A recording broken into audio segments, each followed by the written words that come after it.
is Bright Spark, and welcome to me talking about the new Warriors book from Changing Skies, Chasing Shadows. Woo! Planning this video and actually recording and drawing all these drawings took me such a long time because April and March are my busiest months, so I have not been able to do much lately. Meanwhile, everything is just piling up on me, and so that's why I have been sort of absent the last few weeks. Anyways, moving on, we're not here to talk about my little hiatuses. We're here to talk about the book. Yeah, that's right. Also, this is unscripted because I deleted my script and it's a whole debacle. Anyways, we're just gonna move on, and then we're gonna start talking about, let's start with Moonpaw. Alright, Moonpaw.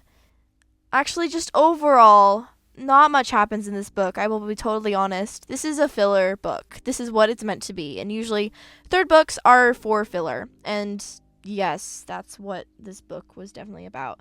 Moonpaw, she's just hanging out with her friends, because Golden Paw and Shine Paw have been really, really nice to her. And even though there were a couple of situations where there were misunderstandings or whatever, Golden Paw was so considerate and so nice, and he has been a really, really good friend to Moonpaw, enough that she ended up getting a crush on him. And we've gotten some very funny and cute moments, especially during the end. I'll talk about that later though. So anyway, Moonpaw, she's trying to still ignore her sister Morning Kit, because Morning Kit is becoming a very bad influence in her life and is trying to get her to get off the course of her being a warrior, and she's just being very inconsiderate and mysterious, to be honest, because I'm not fully convinced that Morning Kit does not have some sort of evil-ish intention, because she has wanted, there was this one part where Morning Kit was almost leading her into a trap of the Thunder Path, where she almost got ran over by a monster. And it's just really concerning that this ghost Kit, is constantly with Moonpaw and can constantly be there and is a source of that could possibly harm her. And it's kind of nerve-wracking, to be honest. But Moonpaw eventually fessed up to Golden Paw because he was being so kind and considerate, and honestly, she needed to do that. She needed to tell somebody else, because Golden Paw is the first cat she's actually told about Morning Kit, and he took it really well. And I don't know what happened, but I think he and Shine Paw eventually got in on it too. And yes, that's what happened. And they were sort of in this cycle where they would watch Moonpaw to make sure she wasn't sleepwalking or being controlled by Morning Kit, because Morning Kit can control Moonpaw now in certain cases. There was this one case where Golden Paw was being attacked by Moonpaw because Morning Kit was controlling her, and that was scary. I'm really glad that they forgave her though, because they seem to understand Moonpaw's motives and her kind of situation, and they're really sympathetic about it. They're so sympathetic enough that they eventually kind of give up on the whole just them taking care of Moonpaw, and they eventually get everyone else into it. And then Moonpaw has a confrontation little scene, and she is mad, and rightfully so, because she feels betrayed by her friends.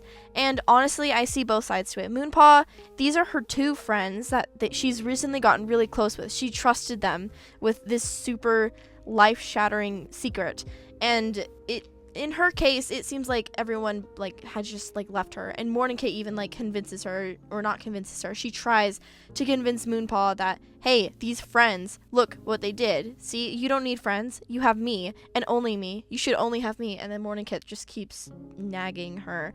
But I also see Golden Paw's case. Golden Paw, he sees how Moonpaw is hurting. He sees the danger that Moonpaw could possibly be in because of Morning Kit, and he knows that she poses a threat.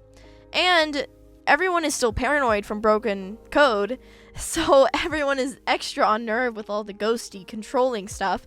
So in Shinepaw and Goldenpaw's case, it was a very wise decision to actually tell somebody, and we needed adults to help out in this situation. How they handle it is maybe up for debate, because I am kind of half and half on how they handle it.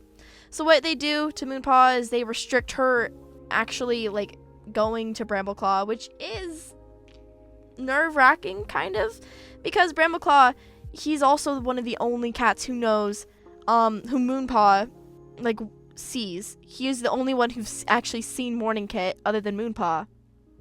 And he's becoming like he was that anchor in the last book, and now, well, we'll talk about him later, but now he's not there anymore, and they restricted kind of Moonpaw seeing him for the last bits of his life.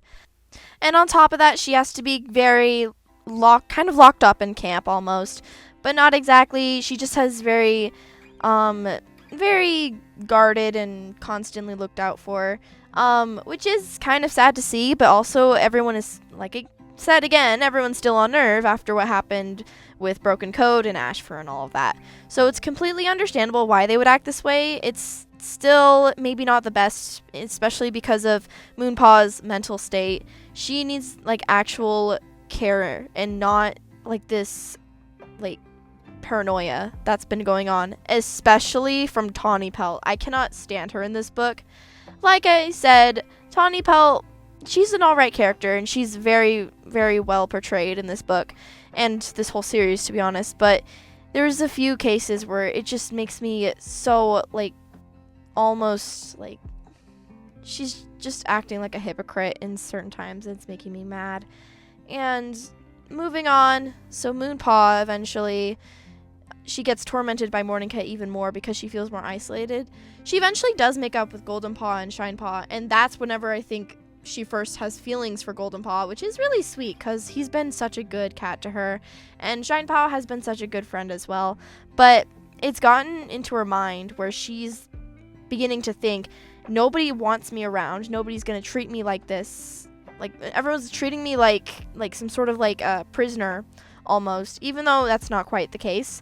But Moonpaw thinks that she's a real danger, and like I said again, she had that incident where she attacked Goldenpaw, and she's very perturbed by that. She does not want to hurt anyone. She doesn't want anyone to think that she is evil, because she is not, and it's all because of Morning Kit. So she eventually makes the executive decision to actually leave ThunderClan, so she does, and she has a little run-in with Starling Paw, but then she like goes. And I was honestly wanting them to interact more, but because they haven't interacted yet at all, except for that one little bit, and then Starling Paw is like, okay, see ya, and then Moonpaw's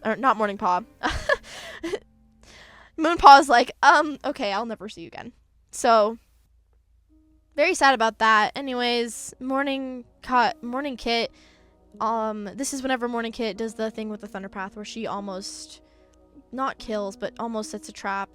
Not exactly, but like tries to persuade Moonpaw to cross and the Thunderpath, and she almost gets run over. And we get to the really disturbing revelation that Morning Kit wants Moonpaw to die so she can be with her forever. And it's just weird. This kit, like this is what I've been saying. Something is not right. She can't just be a kit. She has to be something else, like dark and evil, something involving the Dark Forest, or literally anything else. Like, this is not normal kit behavior no matter what. So something is wrong with this kitten, this dead cat. Moving on, Morning Kit is kind of just nagging Moonpaw, and then Moonpaw eventually finds a little two-leg place, and she gets there, but then she gets into a fight with kitty pets, and then the kitty pets were like, grr, you're not supposed to be here. And then out of the blue, Goldenpaw swoops in, and he's like, you can't hurt my future mate. And it's really sweet because Goldenpaw does feel like this towards Moonpaw, and it's really nice. And I think they've made the decision to just stay outside of the clan for now, or maybe Goldenpaw will bring her back. It wasn't really made. Well, I forgot it because I I don't have any access to my book right now because it got returned to the library. So I'm so sorry. This is not such a professional video as I usually do. I just needed to make this. Anyway, so that was Moonpaw's story. Starling Paw's story is a little bit more interesting, I would say.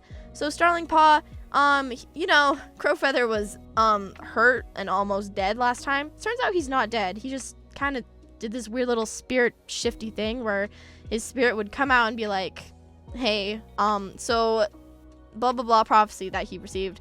Oh, and we also got to find out what prophecy he actually did get. And the prophecy from Stoneteller that Crowfeather got was someone from that group was the cat who maybe had not so good intentions. And Crowfeather is trying to figure this out even though he's like dying. Anyways, they get better and they're finally done with the trip. And I'm so happy. No more traveling. Yet. Anyways, moving on. So Starling Paw is once again thinking over these words, clearly not learning the lessons from the last 2 books that maybe he should not poke into everybody's business. But he has his royal whatever sister blood that allows him to see spirits, so he's kind of he used that against Crowfeather in this one specific gathering, where he called out Crowfeather in front of the whole clans, and Crowfeather was actually had to explain everything, which made Tawny Pelt go, hey, maybe that's the same cat from the two-faced cat prophecy, and then everyone's like, whoa, and then Moonpaw is now, I would say, officially debunked as being the two-faced cat prophecy, because I'm pretty sure Crowfeather's prophecy and Tawny Pelt's prophecy are referring to the same cat who causes trouble for the clans, and I'm pretty sure I know who that cat is, because we know it was from the journey who went with Stoneteller. People might say it because they all have various claims that could lead them to being part of the prophecy, because it's with a cat in 2 worlds. That can mean many different things. Once again, StarClan being vague.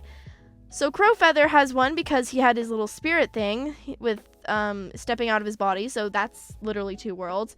And there was a medicine cat, which obviously 2 worlds, once again, and various other ones. I think the only cat maybe we don't have any good claim to being the 2-world cat is maybe Nectar Song, which is Starling Paw's mentor. She doesn't really seem like she's all that important, she's just background character number 25. Also Starling Paw's mentor. But I think it's Starling Paw. This is my reasons. So Starling Paw, like we said before, I think it was the 2nd book, whenever they were actually making the journey, he was super obsessed with actually finding out the cat. And he wasn't really paying attention to how anyone else felt about that. So one of the reasons he thought was, I think it was, Fidget Flake. He thought it was Fidget Flake. And it would be super funny, once again, if Fidget Flake was the cat. I'm pretty sure he's not, though. It doesn't make sense narratively. But Starling Paw, he keeps accusing cats. He's super fixated on this, potential doom that he is also the one that will save all the clans. He has this aspect that he can be the hero, and it's partly from his trauma of being one of the reasons his father died, and that's been kind of his motivator, is because of Kite Scratch. It's because of Kite Scratch's death that Starling Paw is so eager to prove himself again, and that I think will drive him off the deep end and ultimately result him into being the cat which the prophecies are all about. So I actually am very excited to see if that's what will actually happen. But once again, Warriors is very dull, they didn't do it much. But anyways, Starling Paw comes back, and he's in trouble because of that outburst at the gathering, which I believe Hawkwing punished him maybe a bit too much for. Come on, it's okay. So Starling Paw, being the rebel he is, decides to, hey, so this prophecy thing is not being solved, and this Moonpool problem is also not being solved. So we have to do stuff about it. So Starling Paw makes this little group, and it turns out he has a crush on Bee Sting. I don't know why. She's just a random cat, I guess. So Bee Sting is in the picture now. And Starling Paw, he makes this little group, and he's like, you know, we're gonna find out, because I think there's a situation where they're scratching in SkyClan camp, and they're like, wait, what is that? And people are like, oh, no, it's just a stupid badger, ignore it. And the Starling Paw's being his normal self and ignoring everyone else, and he's just like, you know, I'm actually gonna find this out. So Starling Paw does that, and he's in the trees, and that's actually where he meets Moonpaw for the first time, and then that's kind of his story. But I think he has potential of being the actual cat. And it's really interesting, too, because this would mean he'd be kind of turning into maybe the antagonist, maybe? I'm pretty sure that won't happen, but that's just kind of my weird theory. It's fun. Anyways, moving on to Tawny Pelt. Tawny Pelt, you know, she's doing a regular thing. She's currently maybe half kicked out of ShadowClan as of now because Tiger Star, her son, mind you, is extremely mad with her for no apparent reason. I guess he just wants order, and I understand his thoughts. Like, his mom should listen to him. He's the clan leader. He should get the respect. And I hear out both of them, because Tawny Pelt also needs to respect her son, but he needs to respect his mom as well, because I don't think he's never really been like very respectful of anyone, and it's kind of a problem. But it's fine.